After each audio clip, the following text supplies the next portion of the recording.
Ya, shalom teman-teman yang terkasih, dimanapun kita berada. Semoga kita semua dalam keadaan sehat, dan kita selalu ada dalam perlindungan Tuhan.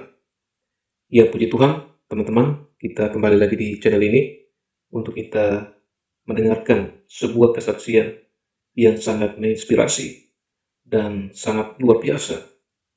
Kisah ini datang dari seorang muslimah, yang sejak kecil dibesarkan dalam keluarga yang sangat taat beragama.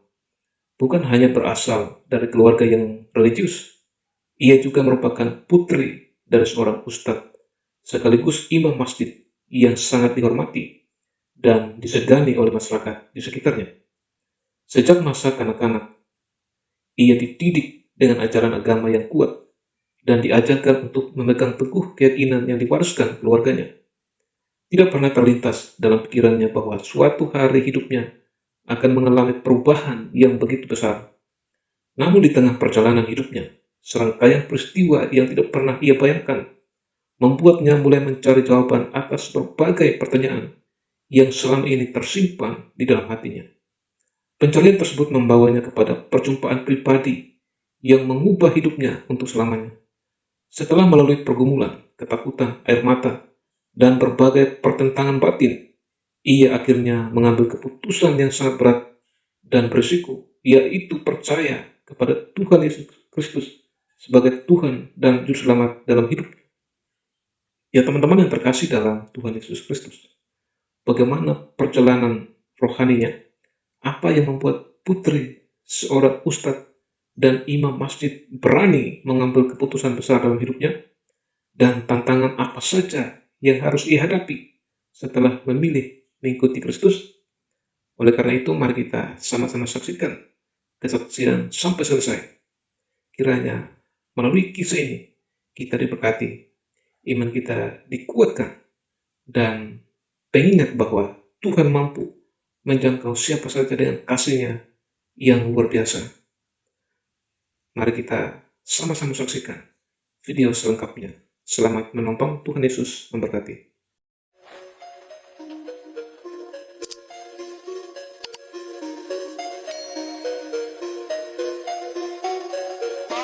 Aku lahir di keluarga yang sangat amat kental dengan Islam. Aku anak keempat dari 5 bersaudara. Anggota keluarga aku, kakak-kakakku laki semua. Bapak aku, dia sekolahnya dari pesantren, dari Tebu Irang di Jawa Timur. Dan dia adalah seorang imam masjid, ustadz, guru ngaji, orang terpandang lah di daerah rumahku. Dari kecil aku udah diajarin sama dia tentang ajaran Islam, tentang ngaji pun aku sama dia. Kayak sholat pun aku bareng dia yang ngajarin. Ya dia inilah guru aku gitu, sebagai ayah, sebagai guru. Dia yang ngajarin aku tentang Islam. Tiap malam Jumat kami pengajian bareng dia. Kalau dulu ada acara zikir pun aku ikutnya bareng dia. Benar-benar yang dia mengajarkan aku selayaknya anak muslim yang baik lah, menjadi anak yang teladan dalam muslim. Sampai aku pun mengaji tuh dari SD itu aku ngaji sama dia sampai aku udah lulus SMA itu masih tetap mengajikan sama dia tetap ngajarin aku ngaji, ngajarin aku sholat yang benar, ngajarin aku tentang ajaran-ajaran Islam. Bapakku meninggal di tahun 2017. Dia meninggal karena sakit, karena habis sholat dia langsung meninggal gitu. Orang-orang bilang dia meninggal husnul khotimah kalau orang muslim bilang ya. Tidak ada kepahitan setelah dia meninggal, semua berjalan lancar. Benar-benar ya kehilangan sosok ayah, iya, cuman itu bukan alasan aku mengenal Tuhan kan. Semua berjalan lancar, hidup ya udah hidup selayaknya anak tanpa bapak aja, mesti mencari uang lebih ekstra, mesti banting tulang lebih ekstra karena kayak ibu aku juga sudah tua. Itu bapakku meninggal di umur 60 tahun gitu. Terus tidak ada, karena aku dari kecil kan hidup di lingkungan yang adalah Islam ya, nggak pernah kepikiran siapa itu Tuhan Yesus. Yang aku tahu dia adalah Nabi Salmasi gitu kan dalam Islam. Nggak pernah kepikiran tentang orang Kristen gimana ibadahnya dengan Tuhan. Bisa dibilang benci dulu itu sebelum aku mengenal Tuhan. Jujur aku kayak benci, kayak kasihan banget ya mereka nggak kenal Tuhan waktu aku di situ kan, kayak nggak kenal Allah gitu. patung disembah. Aku sempat ada di posisi itu. Cuma itu kayak cuman unak-unak aku dalam hati aja. Aku tidak pernah menyampaikan itu kepada orang Kristen, kayak kasihan banget mereka gitu nyanyi-nyanyi apa patung disembah gitu doang, kayak cuman ya karena sudah diajarkan dari kecil ajaran yang benar itu kan Islam gitu, kayak yang lain tuh salah, dan mereka sedikit mengajarkan kebencian juga kepada umat Kristen.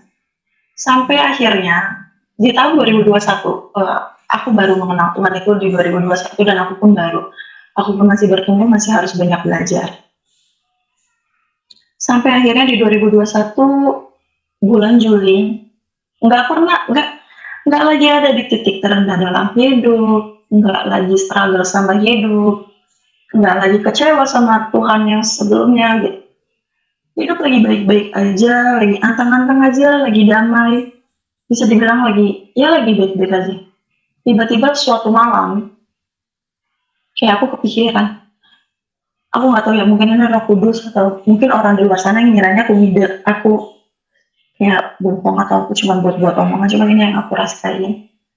Aku percaya sih sekarang kalau itu Roh Kudus yang bikin aku mau jadi ini. Tiba-tiba aku kepikiran, oh iya, Tuhan itu Isa bukannya? Tuhan yang sebenarnya tuh Tuhan Yesus bukannya? Ya cuman pikiran-pikiran yang random aja bisa dibilang untuk saat itu ya. Terus kayak sadar, apa sih? Ngapain sih mikirin kayak gini gitu kan? Musyrik nih, dia bisa jadi murtad gitu. Enggak, tidak kan. Kayak cuma mikir gitu.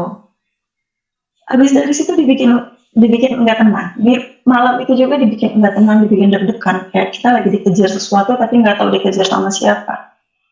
Itu dibikin enggak tenang, dibikin deg-degan, dibikin kepikiran lagi kayak, ya Tuhan Yesus benar ada nggak sih gitu? Kalau benar ada, kenapa gue dilahirinnya kok nggak di keluarga Kristen ya? Kayak nggak bisa tuh sebenarnya Tuhan ya gitu. Kayak di pikiran-pikiran kecil yang sebenarnya mengganggu gitu. Itu malam aku ingat banget, aku langsung lagi air wudhu, aku langsung kayak sholat, aku langsung di dalam doa itu pas habis sholat malam itu aku berdoa, ya Allah maaf ya Dija kepikiran sama Tuhan yang lain, maaf ya Dija nggak mau jadi musyrik, Dija nggak mau jadi murtad, kayak minta pengampunan kan sama Allah. Terus habis itu juga aku doa, kalaupun ini caranya Tuhan untuk membawa aku ke jalan yang benar, aku minta petunjuk. Aku minta kasih aku konfirmasi, kasih aku petunjuk aku harus apa, kayak kalaupun ini salah aku minta maaf. Ya, aku minta maaf, aku udah terjatuh dalam dosa gitu. Dan habis sholat tetap nggak bisa tidur gitu kan. Kayak besoknya kepikiran lagi. Tiap hari itu kemanapun kaki aku melangkah, hidup aku tuh nggak tentram tiba-tiba. Kayak nggak damai. Kayak aku lagi dikejar tapi aku nggak tahu dikejar sama siapa. Kayak besok malamnya masih kepikiran. Terus lucunya, ini nggak tahu ya ini kebetulan atau ini caranya Tuhan, aku nggak tahu. Di Instagram aku nggak pernah follow akun Kristen, akun Alkitab, aku nggak pernah. Terus tiba-tiba pas aku lagi buka Instagram, ada ayat Alkitab yang aku adalah jalan dan kebenaran. Kayak, apa ini? Gitu kan. Nggak pernah follow, tapi tiba-tiba ada ini akun itu di Instagram aku. Gitu. Terus itu masih kepikiran kayak mana ya orang Kristen itu ibadahnya? Kayak kok mereka bisa ya selalu mendapatkan damai sukacita, karena yang aku tahu Kristen itu merasa damai di dunia tapi tersiksa di akhirat gitu kan, kalau yang aku tahu. Iya. Mic-nya bisa dekatin ke mulut Mbak supaya suaranya lebih pelan. Ya. Ya.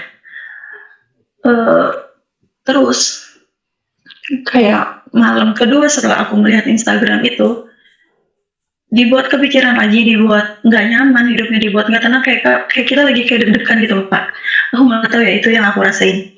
Sholat malam lagi, karena emang itu kejadiannya sekitar jam berapa itu aku lupa, pokoknya tengah malam aku sholat malam lagi. Aku doa yang sama Tuhan. Oh ya Tuhan, kalau emang aku harus pindah agama gitu, tolong kasih aku konfirmasi, kasih aku petunjuk. Dan kalaupun ini salah, ini kayak cuman godaan setan, aku minta maaf karena aku udah memikirkan hal yang seharusnya nggak aku pikirin.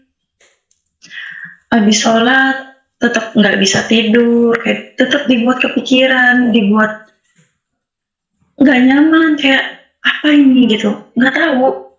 Terus kayak udah itu aku mencoba untuk tidur kan, kayak udah tidur. Aku tidur, ingat banget jam 4 pagi, aku mimpi. Mungkin ini konfirmasi dari Tuhan karena aku sebelumnya sudah berdoa kan. Aku mimpi, aku lagi di tempat yang nggak tahu itu danau, nggak tahu itu hutan karena dia kayak tempatnya gelap, banyak pohon-pohon, ada air, pokoknya kayak danau tapi itu gelap banget, benar-benar gelap sampai kayaknya kita tuh susah, ketakutan gitu kan mau maju juga. Terus aku kan nggak pernah tahu ya sosok Tuhan itu siapa, Tuhan Yesus itu siapa gitu. Tiba-tiba ada sosok yang sering terlihat di akun-akun Instagram yang menggambarkan itu sosok Tuhan Yesus gitu ya. Kayak dia jalan nyampirin aku, dia ngasih tangan aku tuh yang kayak gini.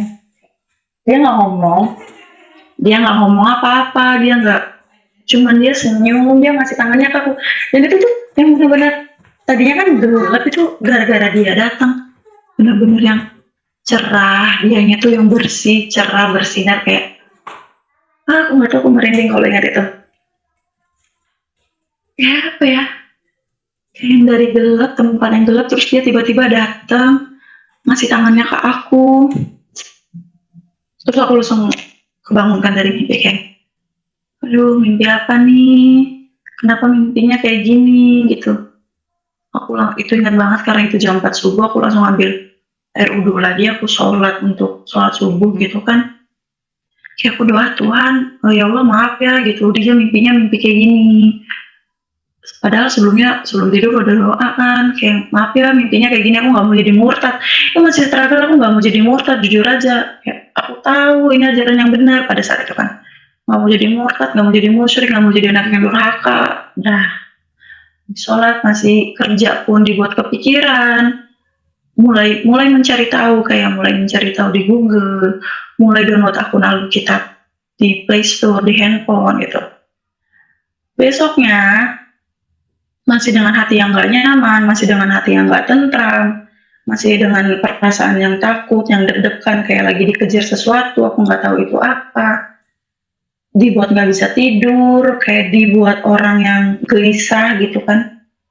Malamnya sebelum tidur pun aku kayak berdoa lagi, sholat lagi kayak, ya Allah tolong sih udah gitu, kalau emang harus menjadi pengikut Kristus, harus menjadi orang Kristen, ya udah tolong ini mah jangan gitu, nggak mau, karena aku tahu itu salah gitu kan. Dan terus kayak mohon maaf, ampunin Dija, kayak karena Dija udah mikirin Tuhan yang lain selain engkau gitu kan. Habis sholat, habis doa, tetap nggak bisa tidur. Dan pas aku tidur pun aku dimimpi dengan hal yang sama, tempat yang sama, kejadian yang sama, di tempat yang gelap, di tempat yang aku nggak tahu itu apa, bisa jadi itu dunia kegelapan aku sebelum aku kenal Tuhan. Terus kayak tiba-tiba Tuhan tuh datang, dia nggak ngomong apa-apa, dia cuma ngasih tangannya ke aku dengan cahaya dia, dengan putih bersihnya dia. Dan dari semua mimpi itu aku tuh selalu megang tangan dia dan aku ngikut gitu kan sama dia. Aku bangun lagi dari mimpi tuh kayak aku nangis, kayak apa sih maunya Tuhan gitu kan.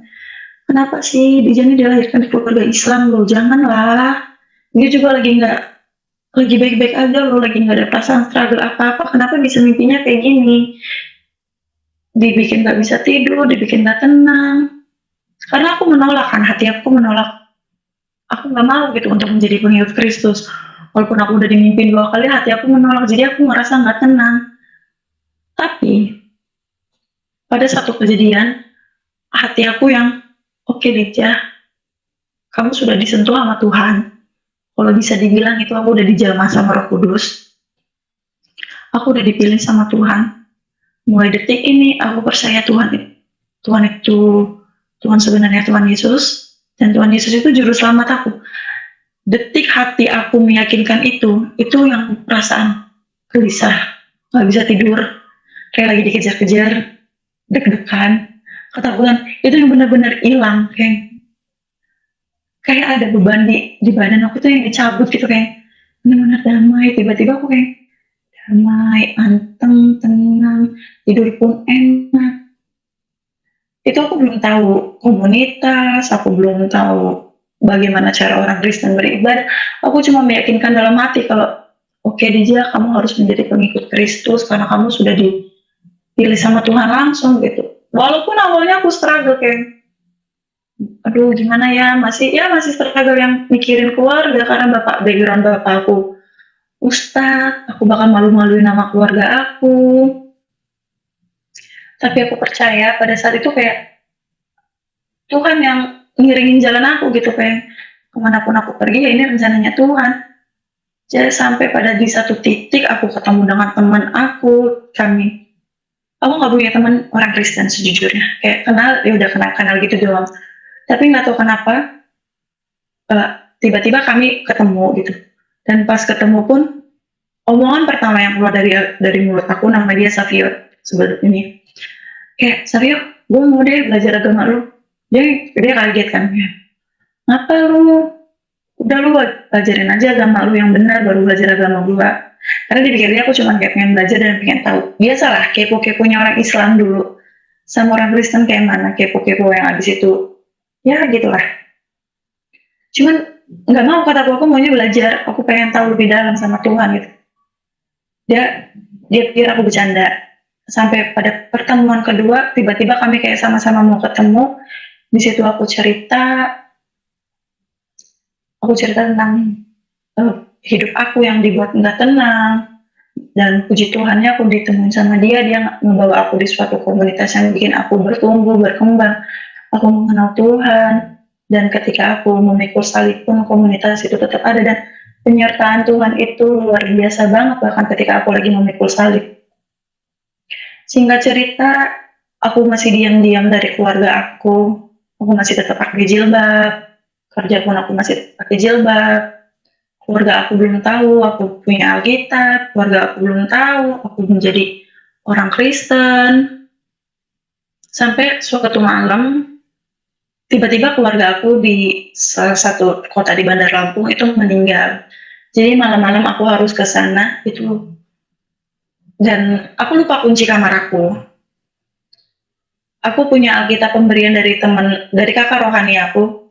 Itu Alkitab tentang perjanjian baru. Itu yang sering aku baca waktu awal-awal kan. Tiba-tiba ketika besoknya aku pulang ke rumah, aku cari Alkitab itu nggak ada. Aku pikir aku lupa bawa atau aku lupa apa. Dan beberapa hari kemudian ketika aku lagi kerja, keluarga aku nelpon. Maksudnya apa nyimpen Alkitab gitu kan. Dan itu jujur aja aku kaget, aku belum merencanakan, aku belum tahu aku harus apa, aku belum ada pandangan kalau keluarga aku tahu aku harus ngapain. Kayak aku lagi di tempat kerja, tiba-tiba mereka nelpon marah-marah, nggak usah aneh-aneh, pokoknya selayaknya orang Islam yang marah kepada anaknya lah. Kamu nih mau jadi murtad, nggak kasihan sama bapak kamu di sana di akhirat. Karena di kepercayaan kami dulu, ketika ada satu anak yang tidak melakukan perintah agama itu orang tuanya yang menanggung. Berhubung aku cewek jadi bapak aku yang menanggung kan, dan bapakku sudah meninggal, jadi mereka percayanya ketika aku melakukan suatu kesalahan, bapakku di akhirat itu ditimpukin bara api. Ini di kepercayaan aku dulu dan ini di kepercayaan mereka. Itu aku nangis, aku takut, aku bingung harus apa. Aku pulang ke rumah kan, dari kerjaan aku pulang, itu mereka udah yang kumpul, kayak udah mau marah-marahin aku, udah ngebentak-ngebentak. Ibu aku udah manggil kayak ustadz, aku didoain, aku dikasih air doa. Aku tuh gini, aku itu sangat amat dekat sama bapak aku. Bahkan dulu waktu di Islam pun aku nggak mau melakukan suatu kesalahan ataupun dosa. Aku berusaha untuk menjadi orang beriman karena aku tahu aku nggak mau bapak aku nanggung beban dosa aku di akhirat. Itu dulu ketika aku belum kenal Tuhan, dan itu di kepercayaan aku kan. Jadi pas aku ketahuan untuk pertama kalinya aku menjadi pengikut Kristus, mereka mencoba menyadarkan aku dengan membawa-bawa cerita tentang bapak aku, tentang jangan ya nak, nanti bapak kamu di akhirat mendapat siksa kubur gini. Tapi aku nggak tahu, mungkin karena aku sudah menerima Tuhan yang menurut aku paling benar, dan cuma Tuhan Yesus yang benar. Aku nggak kepikiran untuk mikirin almarhum bapak aku. Aku yang orang sedekat itu sama bapak aku, ketika ada orang yang ngait-ngaitkan masalah aku sekarang dengan bapak aku benar-benar yang nggak kepikiran, dan itu nggak mempan di aku. Kayak aku cuma diam kayak, nggak Tuhan, emang Tuhan Yesus yang benar. Dia berdoa, Tuhan, kalau ini emang salib dia siap nanggung. Yang di hati aku cuma, Tuhan Yesus juru selamat, Tuhan Yesus itu Tuhan yang benar. Jadi mereka ngomong itu aku nggak ngedengerin sama sekali. Mereka marah-marah, keluarga aku datang semua, bahkan yang dari Jakarta datang ngedoain aku, sampai aku kayak mau diruqyah, cuman aku nggak mau. Sampai aku nggak boleh kerja, itu salib pertama aku yang benar-benar sampai bikin aku down sih. Aku nggak boleh kerja. Mbak Siti, Ya, Mbak Siti, bisa lebih dekat ke mulut sedikit mic-nya supaya suaranya agak lebih besar. kayak aku nggak boleh kerja. Untuk handphone pun aku nggak dibolehkan main handphone. Kayak aku diliatin, aku diawasin. Ketemu orang baru aku nggak boleh, karena owner aku di counter di tempat aku kerja kan orang Kristen ya. Jadi keluarga aku ngiranya aku tuh dikenalin sama Tuhan sama mereka. Padahal aku udah ngejelasin, ini mau dijagu, ini mau dijaka, jangan dapetin mimpi langsung. Ya mereka tetap nggak terima, mereka marah kayak membantah. Siapa yang ngajak-ngajak? Nggak ada yang ngajak, ini emang bener maunya hati dia gitu kan. Karena aku yakin kalau aku diajak orang, pasti bakal nggak melekat segitunya gitu. Tapi karena aku sudah merasakan sendiri hadiratnya Tuhan, aku percaya Tuhan karena atas dasar mau aku sendiri, bukan ajakan. Jadi aku nggak mau, bahkan kayak mereka yang ngedoain aku, itu benar-benar nggak mempan sama aku. Benar-benar otak sama hati aku tuh cuma nggak mau, aku cuma berada di jalannya Tuhan Yesus gitu. Aku cuma mau Tuhan Yesus Kristus sekarang, aku nggak mau yang lain. Sampai aku disuruh syahadat lagi gini, karena ibu aku udah tua dan orang tua aku cuma ibu aku kan. Pada saat itu emang aku nggak tahu ya, ini benar apa salah, aku nggak tahu.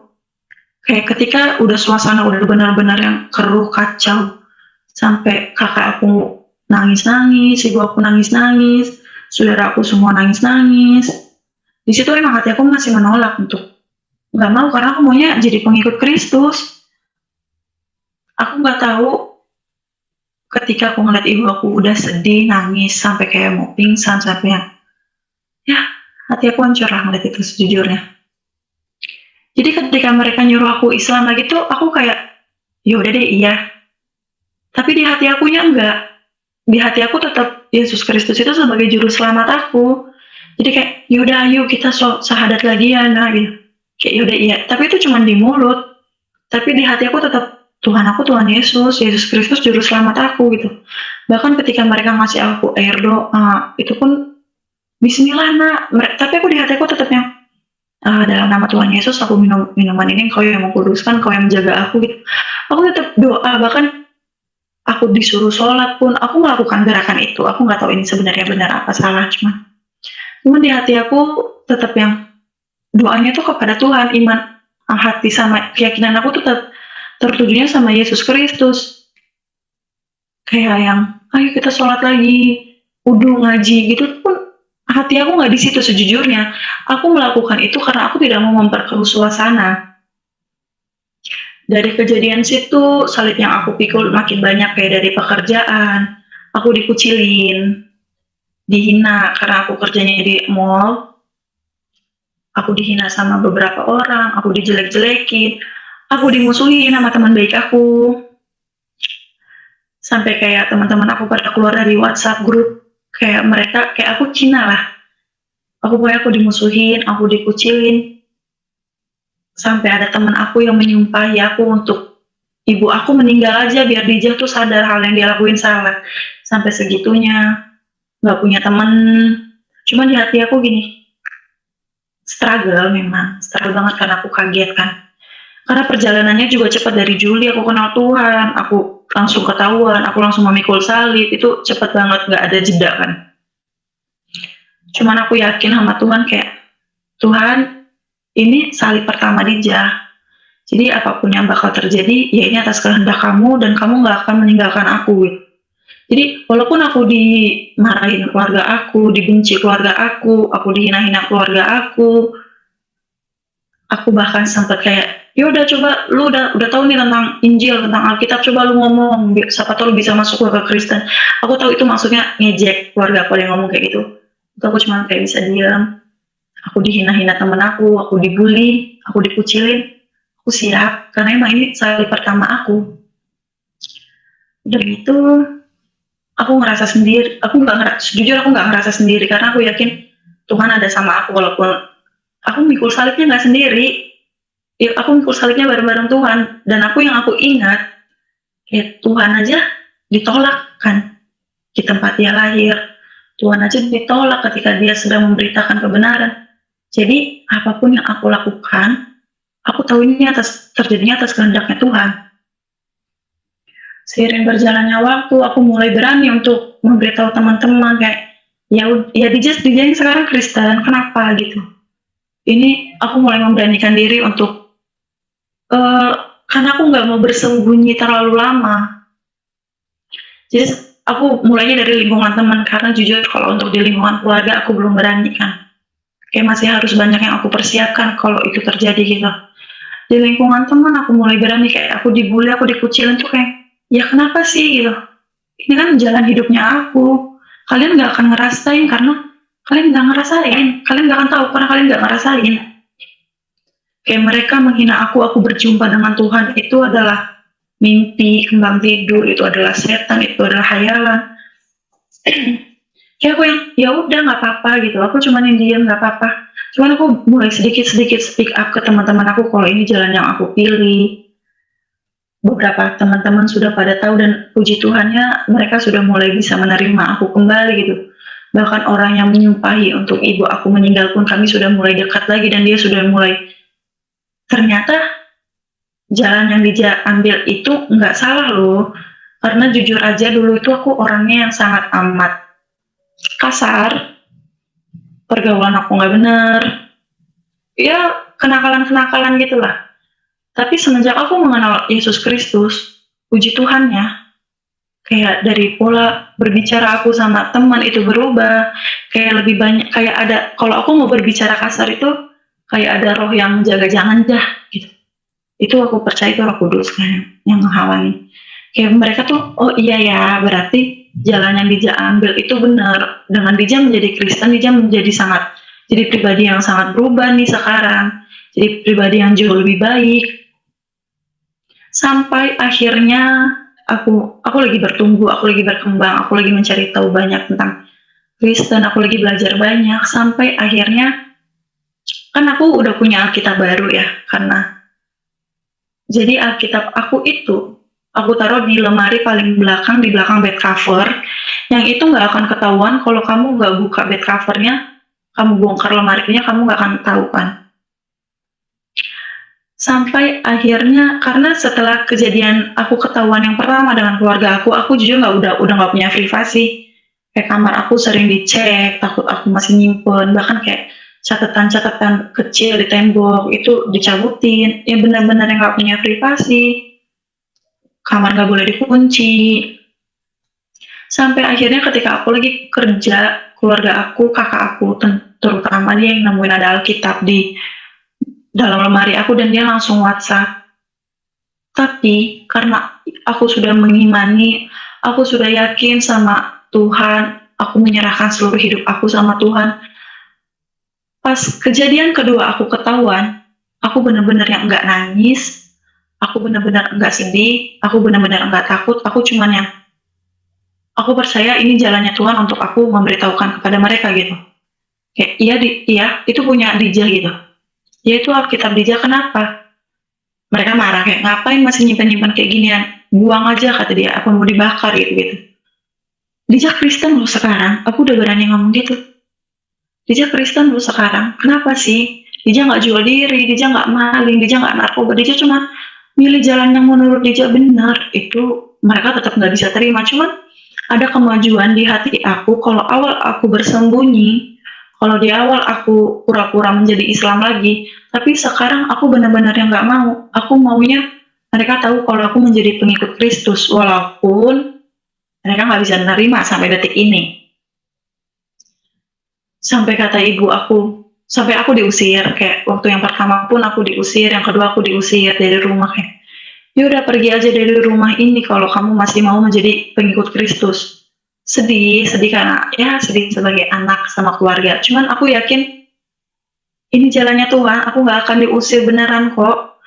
Tuhan akan selalu ada untuk aku. Gitu. Kayak ya udah, kalau aku diusir nggak apa-apa, yang penting aku tetap jadi pengikut Kristus. Sampai segitunya aku sampai nggak mikirin keluarga aku karena aku yakin sama rencananya Tuhan. Aku ceritakan sama ke teman-teman rohani aku, kayak mereka, ya udah kita pergi dulu yuk dari rumah, kita cari tempat aman dulu karena suasana di rumah lagi nggak kondusif. Tapi hati aku tetap mau yang pulang. Dan ketika aku pulang ke rumah pun kayak aku udah yang ngapain pulang gitu ya. Wah ternyata mereka benar-benar marah nih. Aku pikir kayak mereka bisa nerima. Karena kan kita harus terus mengajarkan kasih kan. Jadi aku ngasih tahu ke mereka, aku ngasih pengertian lagi, walaupun mereka jahat ke aku, walaupun mereka mencoba membuat aku nggak nyaman di rumah itu, cuman aku yang tetap ya udah nggak apa-apa, terus mengasihi, nggak boleh gitu. Aku mau mereka itu melihat buah hasil aku setelah aku menjadi pengikut Kristus. Jadi apapun mereka yang mereka lakukan, bahkan ketika di kamar aku banyak sampah, aku tahu itu cara mereka untuk bikin aku nggak nyaman. Di kamar tidur aku ditaruh sampah banyak, itu aku yang kayak Tuhan, duh aku bisa kok, aku kuat, aku tetap yang baik-baik aja ke mereka, itu susah banget. Tapi aku mencoba gitu kan, udah nggak apa-apa, aku beresin sampahnya, aku yang tetap baik-baik lagi ke mereka. Sampai sekarang aku udah bisa naruh Alkitab aku di kamar tanpa mereka ngeganggu, itu udah sangat amat, puji Tuhan, itu mukjizat banget bagi aku. Sampai ibu aku berbicara kayak gini, ya udah nak, kalau emang ini jalan pilihan kamu, buktiin ya kalau jalan yang kamu ambil itu benar. Jangan sampai kamu salah pilih jalan. Aku yang, wah puji Tuhan, mukjizat banget. Selama ini aku berdoa untuk Tuhan melembutkan hati orang tua aku. Mereka belum percaya, nggak apa-apa gitu, tapi minimal hati mereka lembut dulu untuk menerima aku. Itu mukjizat banget bagi aku, karena orang tua aku yang benar-benar kental sama Islam bisa nerima. Sampai ada kejadian aku sakit, aku masuk rumah sakit, aku nggak pernah ada waktu berdua yang ngobrol sama ibu. Ini aku bilang sekarang aku masuk rumah sakit juga mukjizat sih, karena kalau aku nggak masuk rumah sakit aku nggak punya waktu berdua ngobrol sama ibu aku, dan dia nanya kayak, di hidup kamu masih ada nggak yang kamu tutup-tutupin dari ibu? Aku ngebantah, nggak ada, karena kan aku udah bilang aku menjadi umat Kristen dan ibu sudah mengiyakan. Dan sekarang aku mau konfirmasi lagi, aku ngasih tahu lagi kayak, Dija udah beneran Kristen loh bu. Itu mukjizat banget bagi aku ya, karena di detik itu juga ibu aku yang, aku ngeliat langsung mata dia yang, ya udah nak, nggak apa-apa, ibu ikhlas. Buktiin aja ke ibu kalau yang kamu ambil itu benar ya, jangan salah pilih jalan.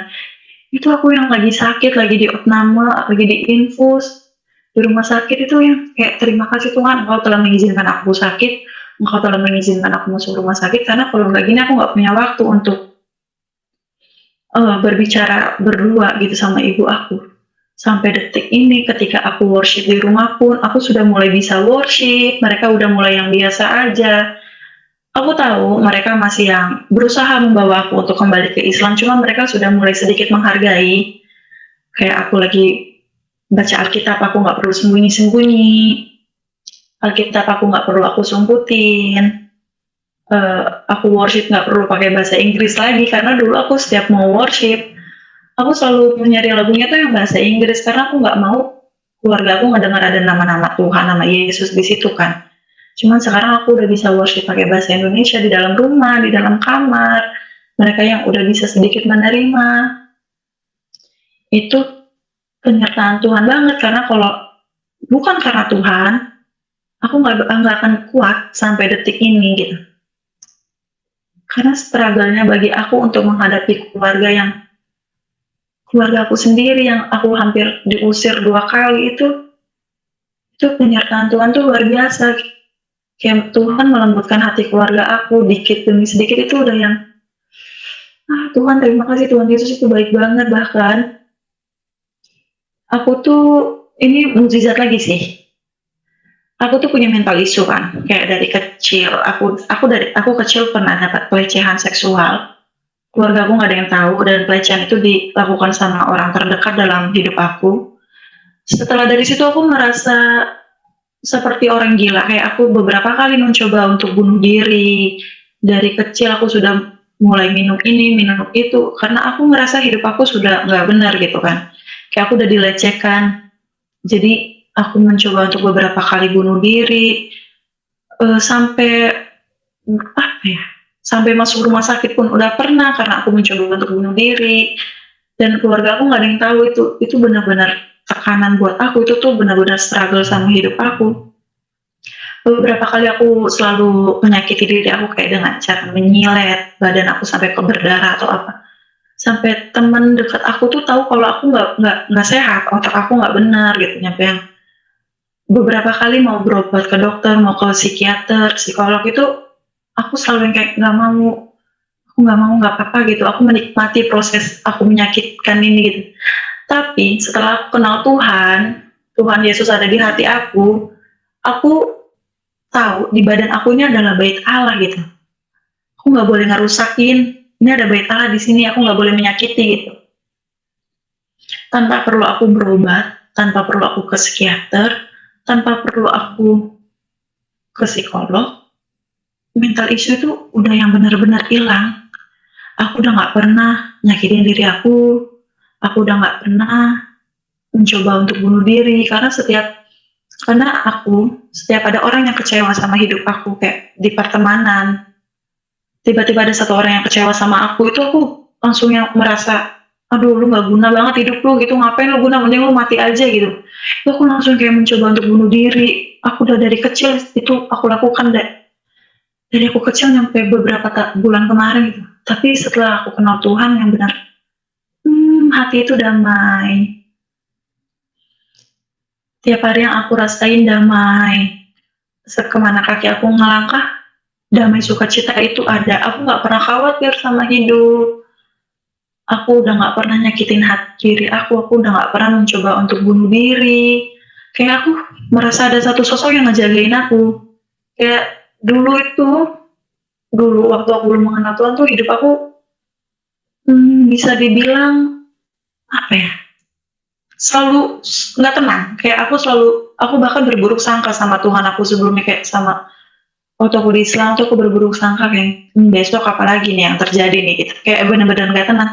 Cuman ketika aku sudah mengenal Tuhan Yesus, hal pertama yang aku rasain itu adalah damai sukacitanya Tuhan.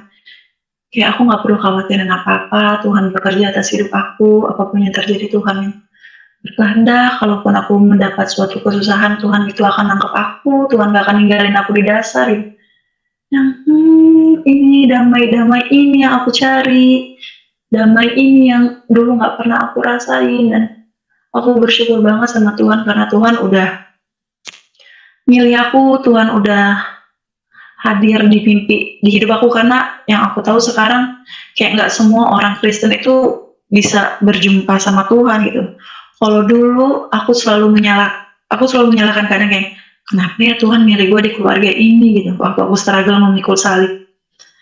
Sekarang aku tahu, aku dipilih Tuhan di keluarga seperti ini tuh, aku harus memberitakan kebaikan Tuhan kepada mereka yang hidupnya dulu seperti aku. Kayak beberapa orang yang belum mengenal Tuhan, mungkin aku disuruh Tuhan, aku dipilih tuh untuk menjangkau mereka. Dan kenapa Tuhan pilih aku dengan orang yang beberapa kali mencobai untuk bunuh diri tuh, Tuhan pakai aku untuk menyelamatkan jiwa-jiwa yang mau bunuh diri juga. Jadi setelah aku kenal Tuhan, setelah aku memperdalam, belajar banyak tentang Tuhan, ada aja orang yang kayak, Kak, aku mau bunuh diri. Banyak banget aku gak kenal sama dia, terus kayak tiba-tiba dia datang ke aku cerita kayak aku mau bunuh diri. Kalau dulu aku bisa ngomong, ayo kita bunuh diri bareng.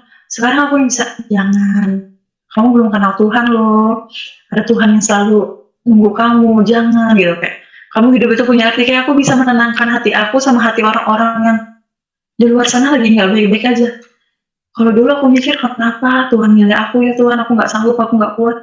Cuman sekarang kayak, oke, makasih Tuhan karena Tuhan udah milih aku. Aku tahu tujuannya Tuhan apa, aku tahu maksudnya Tuhan apa. Dan itu penyertaan Tuhan yang benar-benar, wow, luar biasa ya.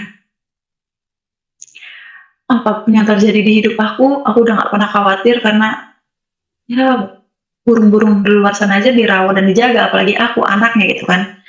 Apalagi aku wanitanya Tuhan, pilihannya Tuhan, kekasihnya Tuhan tuh yang, kalau orang yang nggak ngerasain hadiratnya Tuhan itu nggak tahu apa yang aku rasain. Kayak mereka ngiranya aku ngedongeng, tapi di hati itu yang damai sukacita sama Tuhan hidup di hati itu, wow, nggak bisa diungkapin sama kata-kata. Dan itu aku bersyukur banget. Bahkan kayak aku bersyukur kayak, kenapa ya Tuhan nggak milih aku dari dulu gitu. Kenapa ya Tuhan, kayak aku ingin merasakan damai sukacita itu dari dulu gitu, kenapa baru-baru ini. Dan wah, makasih banget sama Tuhan yang kayak udah milih aku tuh yang luar biasa banget Pak. Bener-bener yang luar biasa, kayak apa ya, ada satu hal yang nggak bisa diungkapin sama kata-kata, ya kepuasan di hati yang nggak bisa diungkapin sama kata-kata gitu, kayak cuman bisa dirasain gitu sih ceritanya. Ya, teman-teman yang terkasih dalam Tuhan Yesus Kristus, itulah kesaksian perjalanan hidup seorang wanita yang dibesarkan dalam keluarga yang sangat taat beragama dan merupakan putri dari seorang ustadz serta imam masjid yang dihormati banyak orang. Keputusan yang ia ambil untuk mengikut Tuhan Yesus bukanlah keputusan yang mudah. Ada pergumulan, ada penolakan, ada air mata, dan berbagai konsekuensi yang harus ia hadapi. Namun melalui semua proses itu, ia membuktikan bahwa ketika seseorang sungguh-sungguh mencari kebenaran dengan hati yang tulus, Tuhan sanggup menyatakan dirinya dan memimpin setiap langkah kehidupan. Kasih Tuhan tidak dibatasi oleh latar belakang, suku, bangsa, maupun agama seseorang. Tuhan melihat hati yang rindu mengenal Dia dan membuka jalan bagi setiap orang yang datang kepadanya. Kesaksian ini mengingatkan kita bahwa tidak ada seorang pun yang terlalu jauh untuk dijangkau oleh kasih dan anugerah Tuhan. Apapun masa lalu kita, apapun latar belakang kita, Tuhan Yesus tetap memanggil setiap orang untuk datang kepadanya dan menerima keselamatan yang telah Dia sediakan. Firman Tuhan berkata dalam Yohanes 14 ayat 6, Akulah jalan dan kebenaran dan hidup. Tidak ada seorang pun yang datang kepada Bapa kalau tidak melalui aku. Dalam Yeremia pasal 29 ayat 13 tertulis, Apabila kamu mencari aku, kamu akan menemukan aku. Apabila kamu menanyakan aku dengan segenap hati. Ya teman-teman yang terkasih dalam Tuhan Yesus Kristus, kiranya kesaksian ini menjadi berkat, meneguhkan iman kita, dan mengingatkan kita semua bahwa Tuhan masih bekerja dengan cara-cara yang ajaib sampai hari ini. Jangan lupa terus dukung perkembangan channel ini dengan cara like, komen, dan subscribe agar semakin banyak orang dapat mendengar kesaksian yang sangat menguatkan iman seperti ini. Sampai jumpa di kesaksian berikutnya. Tuhan Yesus memberkati kita semua. Shalom.